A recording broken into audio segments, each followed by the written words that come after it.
Sujeito e predicado são os termos fundamentais da oração. No entanto, as situações em que apenas um desses membros, o predicado, estará presente. Observe as ocorrências abaixo. Riqueza não traz felicidade. Ele e ela estavam exaustos. A criança vibrou com o pequeno presente. Fizeram anotações e perguntas. Veja os sujeitos das seguintes frases. Lembrando que o sujeito é o termo que representa o ser sobre o qual se diz alguma coisa e predicado é o termo que contém o verbo e representa aquilo que se diz do sujeito. A pequena flor recebia feliz os raios do sol. Sujeito, a pequena flor. Predicado, recebia feliz os raios do sol. Meus 2 filhos moram longe de mim. Sujeitos, meus 2 filhos. Predicado, moram longe de mim. Posições do sujeito na oração.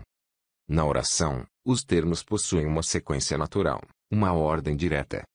No entanto, a língua oferece a possibilidade de alguns termos aparecerem numa outra sequência, numa ordem inversa. O sujeito pode aparecer em 3 posições na oração. Antes do predicado, sequência natural dos termos, ordem direta. Exemplo, o aluno estudava atentamente. Depois do predicado, sequência não natural dos termos, ordem inversa. Exemplo, estudava atentamente o aluno. No meio do predicado, sequência não natural dos termos, ordem inversa. Exemplo, atentamente, o aluno estudava. O núcleo do sujeito. O núcleo de qualquer termo é sempre a palavra principal dele. No caso do sujeito, seu núcleo é a palavra que está diretamente ligada ao conteúdo do predicado, mais especificamente, ao verbo. Um gato de pelos longos dormia no telhado da casa. Sujeito, um gato de pelos longos. Núcleo do sujeito, gato. Predicado, dormia no telhado da casa. Segundo caso, meus 2 filhos moram longe de mim. Sujeito, meus 2 filhos. Núcleo do sujeito, filhos. Predicado, moram longe de mim. Classificação do sujeito. Simples quando possui apenas um núcleo. Exemplo, um banco foi destruído pelos assaltantes. Composto, quando possui 2 ou mais núcleos.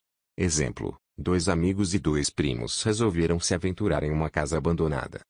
Desinencial, o núcleo não aparece, mas é facilmente identificado pela desinência verbal, ou terminação. Exemplo, tomamos o pote todo de sorvete. Sujeito não expresso igual nós. O sujeito desinencial é também chamado de sujeito implícito, sujeito oculto ou sujeito elíptico ou subentendido. Sujeito indeterminado, não se quer ou não se pode identificá-lo na oração. Exemplo, contaram o seu segredo para mim. Observe que o falante não sabe ou não quer determinar o sujeito que praticou a ação de contar o segredo. Para isso, ele empregou o verbo contar na terceira pessoa do plural, sem fazer referência a uma pessoa determinada. Outro exemplo, trabalha-se tranquilamente nessa empresa. Quem trabalha tranquilamente? Não é possível responder a essa pergunta, ou seja, identificar quem é o sujeito. A indeterminação do sujeito acontece nos seguintes casos. Com o verbo na terceira pessoa do plural, sem referência a seres determinados. Exemplos, tomaram um pote todo de sorvete. Quem? Comentaram sobre o rombo da Previdência. Quem? Ocorrências como verbo na terceira pessoa do singular e acompanhado da partícula se. Exemplos, aluga-se sala comercial. E vive-se bem aqui. Em ambos os casos não é possível a identificação, oração sem sujeito ou sujeito inexistente. Quando o verbo expressa uma informação que não pode ser atribuída a nenhum ser, dizemos que se trata de um verbo impessoal. Nesses casos, temos uma oração sem sujeito, formada apenas pelo predicado. A. Os verbos que indicam fenômenos da natureza, chover, nevar, gear, ventar, trovejar, relampejar, anoitecer, fazer, frio, calor, entardecer e outros. Exemplos, escureceu cedo hoje. Choveu muito nas grandes capitais do país. Anoiteceu. B. O verbo haver com o sentido de existir, ocorrer ou acontecer ou indicando o tempo passado. Terceira pessoa do singular.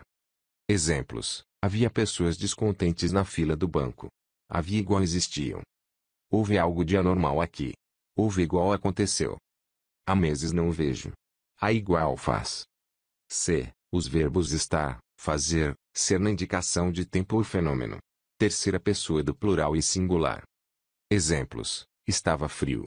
Está, fenômeno. Faz um calor terrível aqui. Fazer, fenômeno. São 10 horas. E, tempo transcorrido. Espero que tenham gostado. Se gostou, deixe um like e se inscreva no nosso canal. Bom estudo e até o próximo vídeo.